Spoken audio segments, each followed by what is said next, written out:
C'est toujours l'essentiel, bienvenue si vous nous rejoignez. On va plus loin à présent avec Richard Verly, correspondant ici à Paris du journal suisse Blick. Bonjour Richard. Bonsoir. Votre dernier livre, Cette Amérique qui nous déteste, vient de paraître aux éditions Nevicata. Vous y revenez sur le voyage que vous avez effectué dans l'Amérique MAGA, ces États-Unis acquis à Donald Trump et qui, dites-vous, n'aime rien tant que nous désigner, nous, Européens, en bouc émissaire. Absolument, c'est tout à fait ça et c'est surtout ce qui m'a frappé lors de ce voyage que j'avais fait l'année dernière. Vous vous souvenez, on s'était pas mal parlé alors que il y a un an pile, j'étais à Palm Beach en Floride dans l'attente de l'élection du 5 novembre. Mais ce qui est frappant, c'est de voir à quel point cette Amérique MAGA, eh bien oui, elle n'aime plus l'Europe et elle s'est même mise à la détester parce que tout simplement l'Europe est faible dans une culture politique américaine qui maintenant avec Donald Trump est tout simplement la culture du plus fort. Face à vous, Antoine Mariotti, chroniqueur international ici à France 24. Bonjour Antoine. Bonjour Raphaël, bonjour Richard. Salut. Au sommaire, les deux derniers détenus français connus en Iran, libérés. Cécile Colère et Jacques Paris sortent de prison après plus de 3 ans passés en détention dans les geôles iraniennes. Ils se trouvent à la résidence de l'ambassadeur de France à Téhéran dans l'attente de leur rapatriement vers Paris. Les New-Yorkais, eux, votent pour élire leur maire. Ultra favori des sondages, le démocrate Zoran Mamdani promet un virage à gauche toute en cas de victoire. Lui qui s'autoproclame socialiste et soutient affiché de la cause palestinienne. C'est tout de suite, on va plus loin.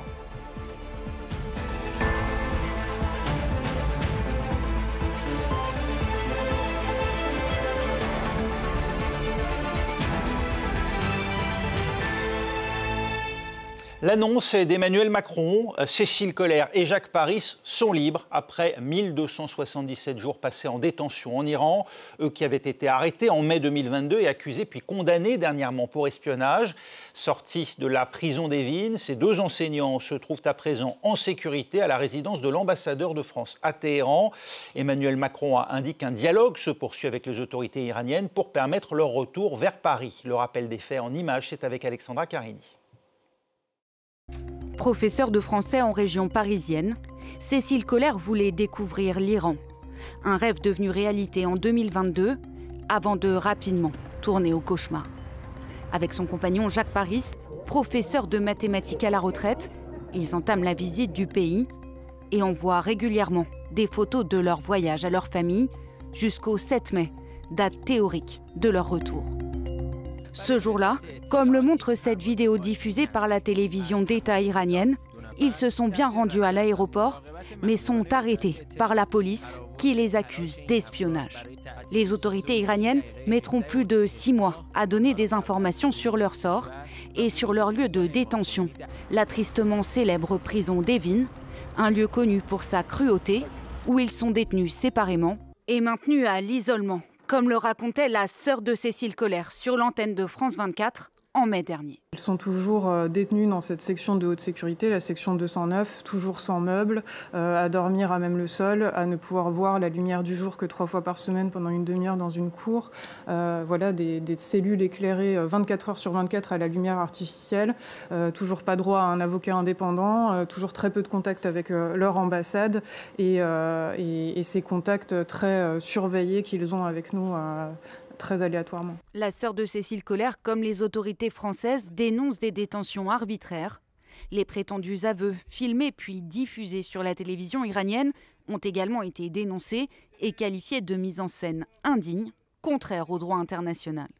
Mais l'Iran a toujours maintenu sa version et inculpé en juillet dernier les 2 Français pour espionnage, complot et corruption, des chefs d'accusation pour lesquels ils ont été condamnés à de lourdes peines de prison il y a quelques semaines. Désormais sortis de prison et actuellement à la résidence de l'ambassade de France, les autorités disent travailler pour obtenir leur libération définitive. Antoine Mariotti, ce que l'on sait alors qu'il est, c'est qu'ils sont libres, ils sont à l'ambassade de France. Quant à un éventuel retour vers Paris, mais on attend.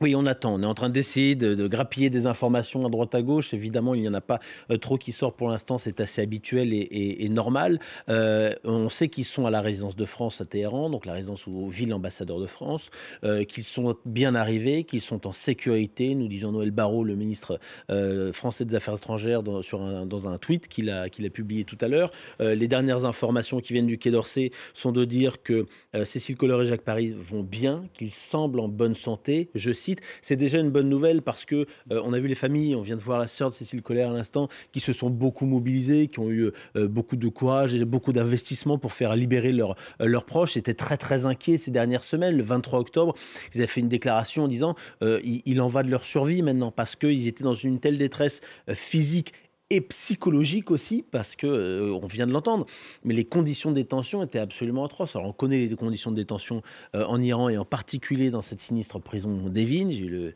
la joie de passer devant.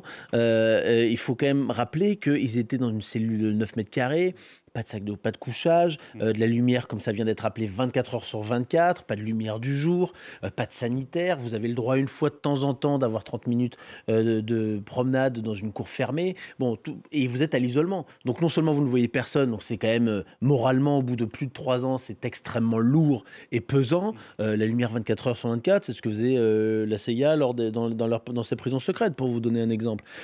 Et en plus, physiquement, vous êtes forcément diminué parce que vous ne pouvez pas non plus avoir une activité normale. Donc il y avait une véritable inquiétude sur leur santé, tant physique que psychologique ces dernières semaines. Il y avait aussi d'ailleurs les attaques israéliennes aussi. Et en plus, il y a eu un bombardement israélien au mois de juin, parce que c'était un peu la Bastille iranienne. Donc de bombarder l'entrée de la prison d'Evin, ce fameux portail que l'on vient de voir sur les images à l'instant, c'était de montrer, vous voyez, on est prêt à ouvrir les geôles, libérer les prisonniers politiques et faites un nouvel Iran. Ça n'a pas fonctionné, mais enfin c'était l'idée. Sauf que ce bombardement, ce bombardement a créé une inquiétude terrible pour les familles qui se sont dit mais quelles sont les nouvelles ? Est-ce qu'ils vont bien ? Est-ce qu'ils ont pu être touchés ? Parce que quand vous avez une explosion, vous pouvez être directement touché, mais enfin vous pouvez aussi avoir un éclat. Enfin, il peut y avoir des vengeances des Iraniens, sachant qu'ils sont accusés quand même d'espionnage pour le compte du Mossad israélien. Donc, même si on sait très bien que tout ça est très tiré par les cheveux, et même complètement faux, donc tout ça était assez lié, et donc il y a eu beaucoup d'inquiétudes. C'est déjà une formidable nouvelle de les voir recouvrer la liberté. Combien de temps vont-ils rester ? La seule information que nous avons réussi à avoir, c'est qu'ils ont pour l'instant l'obligation de rester à la résidence de France, donc ils ont une assignation à résidence. Est-ce que ça peut durer quelques jours, quelques semaines, quelques mois ? Ça, pour l'instant, on ne le sait pas, quelques heures peut-être, sait-on jamais. Oui, comme le reste, tout fait l'objet de négociations avec les autorités iraniennes, des négociations bien souvent indéchiffrables. Richard Verly, lorsque certains, beaucoup ici en France d'ailleurs, s'étaient émus il y a quelques jours de la condamnation à respectivement 17 et 20 ans de prison de Cécile Colère et Jacques Paris. Un certain nombre d'analystes y avaient vu au contraire un premier signe de négociation possible. C'est dire à quel point il est complexe d'appréhender cette manière de négocier avec les Iraniens. Mais c'est souvent comme ça, c'est-à-dire la libération, la négociation se matérialise une fois que la justice est passée. Dans ce type de pays, c'est une habitude. Rappelez-vous, on a dit à propos de l'Algérie et de Boualem Sansal qu'une fois condamné, il pourrait être libéré. Bon, dans le cas de Boualem Sansal, malheureusement, ça n'a pas eu lieu. Alors, il faut savoir qu'il y a eu des négociations, ça c'est certain, au sujet de cette étudiante iranienne, vous savez, qui a été, qui en France avait proféré un certain nombre de déclarations, notamment antisémites et problématiques. À Lyon, et qui a été renvoyée en Iran. Donc, on voit bien que, de toute manière, il est évident que le gouvernement français était très actif sur ce sujet, et il est tout aussi évident que l'Iran, en ce moment, a besoin d'amis, ou en tout cas, il a besoin de puissance occidentale moins, je dirais, remontée contre le régime des mollahs que ne l'est Donald Trump. Donc, de ce point de vue, c'était le bon timing pour le régime iranien, sans doute, d'apaiser la situation. Après, il faut quand même dire les choses comme elles sont. C'est une stratégie que de prendre des Occidentaux en otage, que de les arrêter, et que de cette manière faire chanter les gouvernements et de ses ressortissants. C'est ce qui s'est passé avec la France. Est-ce qu'on saura quelles ont été des conditions, s'il y en avait, ou est-ce qu'au contraire, c'est plutôt à mettre sous le compte d'un dégel diplomatique ? A priori, c'est sans doute ce que laisse entendre le Quai d'Orsay, et c'est sans doute ce que va dire officiellement la France. D'autant que ce sont les derniers prisonniers, alors otages d'État, avait même dit la France, français détenus en Iran, connus. Il peut y en avoir d'autres, puisque souvent on l'apprend rétrospectivement. Il y avait un troisième qui a été arrêté en juin, qui a été libéré donc début octobre, donc ça a été beaucoup plus court pour lui comme calvaire, mais enfin quand même.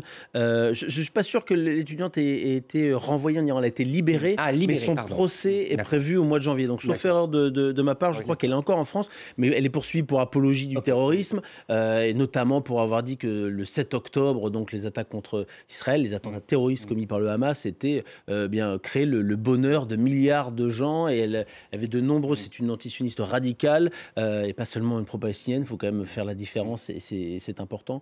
Et elle a eu de nombreux autres postes sur les réseaux sociaux qui posaient problème et c'est pour ça qu'elle est poursuivie avec d'autres personnes d'ailleurs, mais c'est elle qui est iranienne. Et donc, en effet, ça fait partie des tractations. Donc, est-ce qu'il faut attendre l'issue de ce procès? Est-ce qu'il faut qu'il y ait potentiellement une grâce si elle est condamnée? Est-ce que ça va se jouer sur autre chose? Pour l'instant, on peut faire beaucoup d'hypothèses et de suppositions, mais il faut être extrêmement prudent, sachant que, bon, voilà. Oui. Et en effet, c'est toujours plus simple quand une personne est condamnée parce qu'il peut y avoir une grâce derrière. Ouais. Donc, c'est paradoxal, mais sauf si il y a une bonne foi de la part de la justice, ce qui n'est pas le cas de la justice iranienne. Oui, un élément qu'on peut rajouter, c'est que de toute façon, le régime iranien continue de garder, il y a plusieurs ressortissants occidentaux qui sont encore dans les geôles iraniennes, et qu'on sait la manière dont procèdent ces régimes. Il s'agit, tout est instrument de négociation.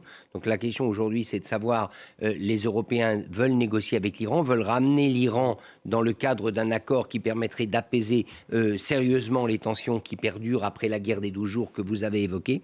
Reste à savoir si c'est vers cette direction qu'on se dirige. De toute façon, le fin du calvaire pour ce couple, puisque c'est un couple à l'origine, ne peut être que bienvenu parce que leur détention, d'ailleurs, n'avait jamais fait l'objet d'aucune justification, sachant que la justice iranienne est aux ordres du régime.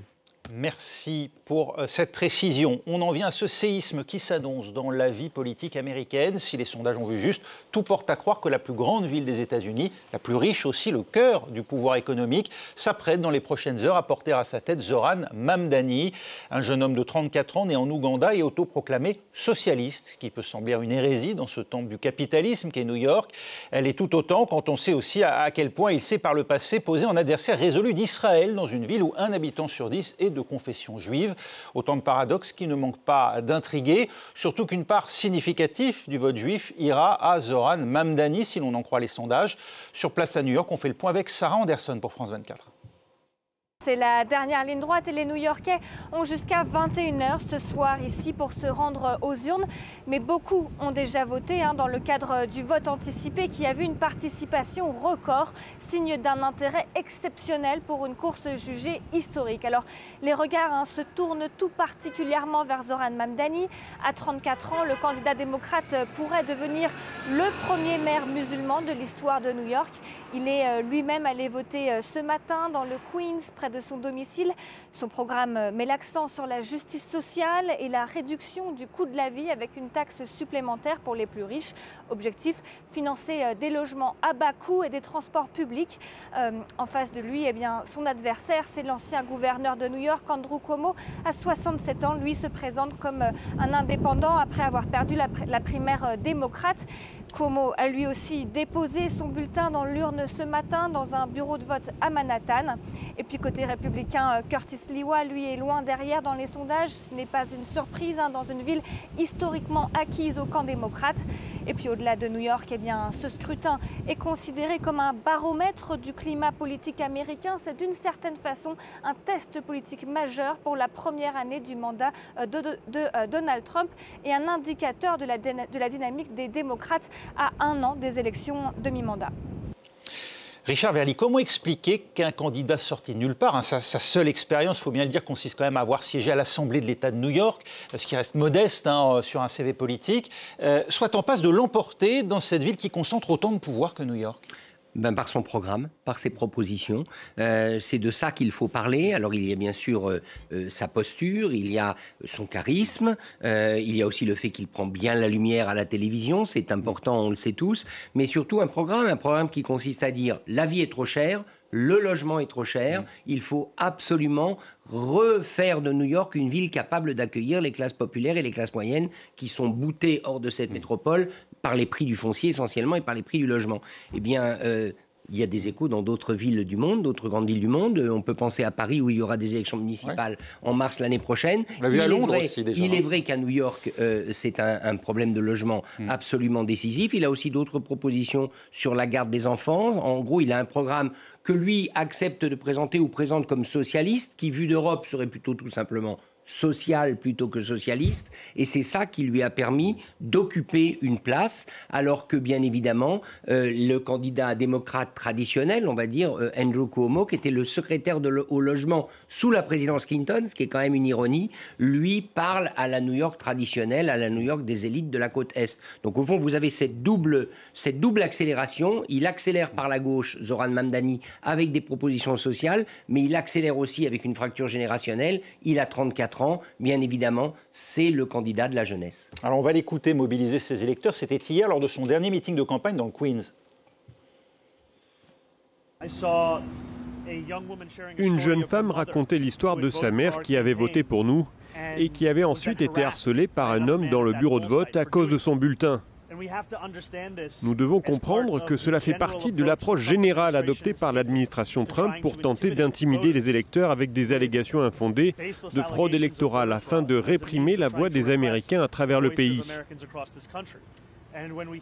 Si nous réfléchissons à la meilleure manière de lutter contre Donald Trump, l'une des solutions consiste à comprendre qui est réellement Andrew Cuomo, le candidat soutenu par Donald Trump, Elon Musk et Stephen Miller.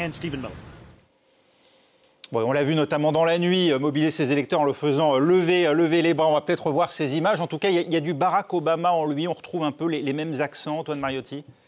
Alors oui et non, oui, mais en même temps, Barack Obama était quand même relativement inexpérimenté pour accéder à la fonction suprême qui était quand même président des États-Unis. Il avait plus d'expérience, il avait été sénateur, mais bon, sur une durée très courte quand même. Donc on ne peut pas dire qu'il y avait un CV qui était particulièrement ronflant, mais qui avait réussi à séduire par sa personnalité, par sa communication, exactement comme c'est le cas là aujourd'hui, et par le fond, et en suscitant un espoir. Et je pense que ça, c'est quelque chose qui est toujours clé en politique, c'est d'arriver à susciter un espoir. Alors c'est toujours à double tranchant parce que derrière vous êtes sûr de pouvoir décevoir aussi, donc il faut faire attention, et il faut pas oublier que c'est après Barack Obama qu'on a eu Donald Trump, donc il y a toujours aussi des choses qu'il ne faut pas oublier, mais il y a avec lui, avec Zoran Mamdani, des propositions concrètes qu'évoquait déjà Richard, et c'est là aussi que ça a fonctionné, parce qu'il y a un an il était à 1% dans les sondages seulement, mais il a martelé ça, il a martelé ce gel sur une partie des loyers qui sont devenus complètement délirants. On l'a vu dans la chronique économique de Johanna Citroën tout à l'heure, avec un loyer moyen à 4 600 $ par mois, quand le salaire moyen est à peu près à peine plus de 5 000 à New York, avec des bus et des crèches gratuits, et puis des places plus rapides, des épiceries municipales à prix réduit. Alors ça, pour les États-Unis, c'est en effet communiste de chez communiste. Là, on pousse le bouchon vraiment très loin. La mise en place de gardes d'enfants universelle et une taxation plus importante des plus riches. Alors ça, du côté d'Andrew Cuomo, c'est vraiment... on a deux parties du Parti démocrate qui s'affrontent. On a à la fois la vieille garde qui n'arrive pas à se renouveler, qui n'arrive pas à avancer, qui n'arrive pas à incarner une opposition à Trump, qui n'arrive pas à séduire la jeunesse, et qui du coup pousse une autre partie du Parti démocrate à se radicaliser entre guillemets, en tout cas aller davantage vers la gauche. C'était la gauche Bernie Sanders, la gauche Alexandra Ocasio-Cortez, AOC, dont il s'inspire d'ailleurs, Mamdani. Donc il y a de tout ça. Donc c'est... Est-ce que c'est du Obama ? Je ne sais pas s'il faut comparer, mais en tout cas, on est dans un espoir et un changement, mais il est beaucoup plus à gauche que ne l'a jamais été Barack Obama. Oui, Barack Obama qui, il faut bien le dire, a déçu une partie des espoirs placés en lui. Alors il est vrai que Barack Obama, on l'avait vu porté au pouvoir, on avait... espérer, en tout cas une partie de l'Amérique avait espéré justement des progrès en matière de droits civiques qui n'avaient pas forcément d'ailleurs été observés. En tout cas, Barack Obama, lui, s'est tenu scrupuleusement éloigné des problématiques communautaires.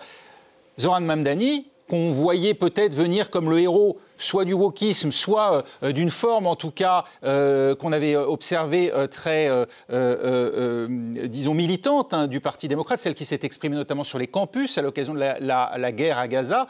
Lui aussi, durant la campagne, s'est tenu très éloigné de ces problématiques. Vous l'avez dit, Richard Verly, il a essentiellement occupé le terrain social, économique, extrêmement pragmatique. En les lisant, les New-Yorkais feraient la démonstration qu'ils sont prêts pour le socialisme à l'européenne ? Alors, le socialisme à l'européenne, certainement pas, parce que n'oublions quand même pas qu'il y a des pans entiers de ce qu'on appelle en Europe l'État-providence qui n'existe pas aux États-Unis. Ils n'existent pas aujourd'hui, ils n'existeront pas demain. On pense notamment à la sécurité sociale et à l'assurance maladie. Et il n'a pas la main dessus d'ailleurs en tant que maire de New York. Absolument. Donc c'est pas Zoran Mamdani qui va installer ça aux États-Unis. Non, je crois que ce qui est très intéressant, c'est qu'il est à la confluence à la fois de tendances nationale américaine et puis d'une vraie revendication new-yorkaise. La revendication new-yorkaise, on l'a dit, c'est notamment sur le prix du logement pour ceux qui n'en possèdent pas. Parce qu'évidemment, ceux qui possèdent des logements ont plutôt tendance à profiter de ces prix, encore que parce que vous avez des gens qui possèdent des logements, ils sont à la tête d'un foncier qui vaut beaucoup d'argent, mais tout coûte beaucoup plus cher, y compris les charges dans les immeubles, etc. Puis, il y a surtout l'argument de la jeunesse.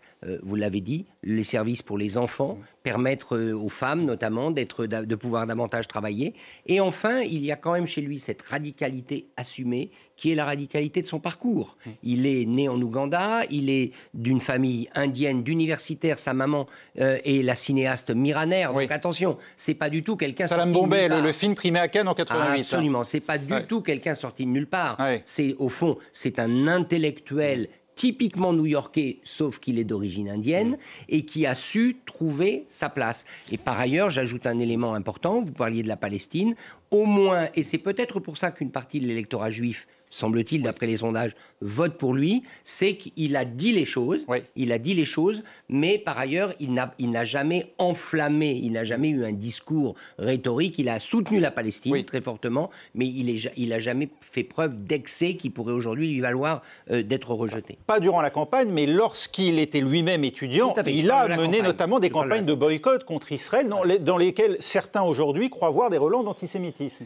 Oui, alors le problème, c'est qu'il faut être extrêmement prudent. C'est comme sur le terme woke. Aujourd'hui, dès qu'on n'a pas de droite radicale, on est woke. Donc, dès qu'on critique Israël ou le gouvernement israélien, on devient antisémite aujourd'hui auprès d'une partie des populations. Donc, il faut être prudent. Et si, en effet, une partie des juifs américains, new-yorkais, s'apprête à voter pour lui, c'est qu'il ne faut pas oublier qu'aux États-Unis, une grande partie de la population juive, la communauté juive, critique très fortement le gouvernement de Benyamin Netanyahou. Très, très fortement. Au même titre qu'une partie importante de la population israélienne critique très fortement Benyamin Netanyahou. Ça a mis plus de temps en France d'ailleurs, mais c'est le cas. Et on peut parler aujourd'hui d'abomination, de génocide, certains emploient ce mot, sans être pour autant antisémite, mais simplement de dire que ce qu'a fait ce gouvernement d'extrême droite est un génocide et d'ailleurs ne colle pas avec les valeurs fondamentales d'Israël. Et ça, il y a même des juifs aujourd'hui, des intellectuels juifs importants qui le disent. Donc il a des mots qui sont en effet très forts et qui choquent d'autant plus que la classe politique américaine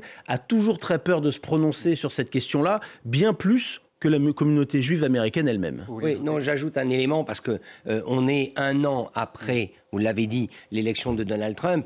Il est un élu du Queens, Zoran Mamdani. C'est là où Donald Trump a grandi. Il pourrait être élu maire de New York, maire démocrate, socialiste, entre guillemets. Or, c'est là que Donald Trump a fait sa fortune et a sa Trump Tower. Franchement, au niveau du symbole, c'est difficile de faire plus. Trump, justement, qui s'est prononcé, qui a apporté in extremis son soutien au candidat indépendant, ex-gouverneur et ex-candidat démocrate Andrew Cuomo, comme un moindre mal face à Mamdani qu'il qualifie de communisme. Est-ce que ce n'est pas une manière, en fait, de favoriser, justement, le vote démocrate en faveur de Mamdani, qui risque à terme, il faut bien le dire aussi, de marginaliser le Parti démocrate auprès de l'ensemble de l'opinion publique américaine. Ce qui est certain, c'est que dans la logique politique de Trump, il vaut mieux avoir un ennemi radical communiste à New York que vous pourrez pointer du doigt, que vous pourrez présenter à votre Amérique MAGA, celle du centre des États-Unis, comme étant le suppôt de l'internationalisme musulman. Tout ce que vous voulez, on peut faire confiance à Donald Trump pour trouver les accusations. Ça, ce serait... Politiquement, ça lui rapporterait plus que d'avoir un maire démocrate classique comme Cuomo. Maintenant, n'oublions pas une chose, c'est que chez Trump, il y a aussi des intérêts financiers, il y a aussi une famille, il y a aussi une entreprise, et qu'il n'est pas sûr que la partie new-yorkaise de Trump ait très envie de voir Mamdani au pouvoir. Antoine Mariotti, une victoire de Mamdani prendrait le risque de radicaliser, de marginaliser, ou en tout cas de fragmenter davantage le Parti démocrate, ou au contraire de le dynamiser ? Alors je pense que ça peut en partie le dynamiser, mais que ça peut aussi en effet le fracturer davantage. Parce qu'on voit bien avec Cuomo qui, rappelons-le, a perdu la primaire démocrate face à Mamdani. Mais il a dit non, j'ai certes perdu, mais je vais quand même me présenter contre vous. Comment créer finalement un rejet encore plus important contre l'élite démocrate qui existe et qui a quand même eu de sacrés torts ces dernières années et a permis l'émergence d'un Trump et son retour. C'est quand même une action, une décision qui est très dure pour son propre parti. On verra s'il le divise suffisamment. On voit bien que Hakeem Jeffries de la Chambre, qui est un des principaux personnages démocrates, refuse catégoriquement de venir en soutien du candidat démocrate démocrate, élu par la primaire démocrate, donc de son propre parti, de par les électeurs démocrates. Donc il refuse même d'écouter ses propres électeurs et de soutenir celui qu'ils ont choisi. Donc vous voyez, forcément, on voit bien qu'il y a une fracture qui se dessine.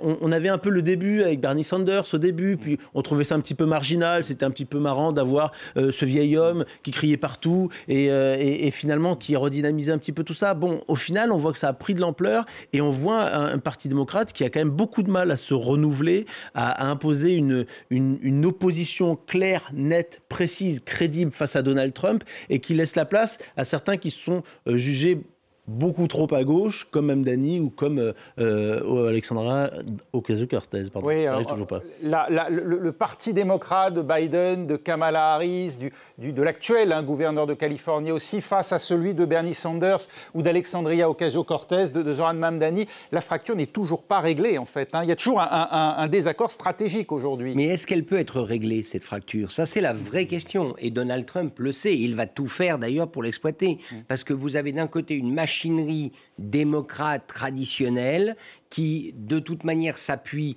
sur des caciques locaux et des gens qui, in fine, ont quand même été battus par Trump. Ils portent sur eux le stigmate de la défaite. Mais la question, c'est est-ce que l'élection aux États-Unis se gagne au centre ou au contraire par la mobilisation? Eh bien, je crois qu'elle n'est pas tranchée, cette question. Au jour d'aujourd'hui, les démocrates, le Parti démocrate en tout cas, ne l'a pas tranchée, parce qu'il va falloir, ce qui est sûr, et là encore, on sait combien les États-Unis influencent la politique européenne, et c'est pour ça que je m'y suis intéressé, eh bien, la radicalité à gauche comme à droite, mais parlons de la gauche, la radicalité est une donne qui devient électoralement essentielle. Et quand on parle de New York, la ville de Wall Street, la ville de Manhattan, etc., voir ce maire éventuellement, parce que ce n'est pas fait, éventuellement être élu, eh bien, croyez-moi, ça aura des retentissements également de ce côté-ci. Et d'ailleurs, la France insoumise, il compte beaucoup. C'est pas l'eau tiède qui peut fonctionner face à Donald Trump, et on le voit bien. Voilà. C'est pour ça aussi qu'il s'engouffre là-dessus. Alors, il ne pourra jamais être candidat à la présidentielle, Mamdani, même quand il sera expérimenté, parce qu'il n'est pas né aux États-Unis. Voilà, un peu comme Schwarzenegger, finalement, était gouverneur de Californie, mais qu'il ne pouvait pas se présenter. Et c'est à se demander cette division de plus en plus importante du Parti démocrate, si on ne va pas vers la fin du bipartisme, finalement, aux États-Unis. Est-ce qu'il va y avoir une scission avec, finalement, une espèce de force centriste menée par les démocrates et peut-être des républicains déçus ou des historiques du type un peu John McCain à l'époque, du regretté, et ensuite, eh bien, cette partie-là, Mamdani et autres, c'est à voir, c'est à surveiller, en tout cas. Merci, c'est la fin d'On va plus loin. Merci Richard Verly, Antoine Mariotti. Restez avec nous, on se retrouve dans un instant pour la suite de l'essentiel. On reviendra bien sûr sur la libération des deux détenus français en Iran, Cécile Coller et Jacques Paris.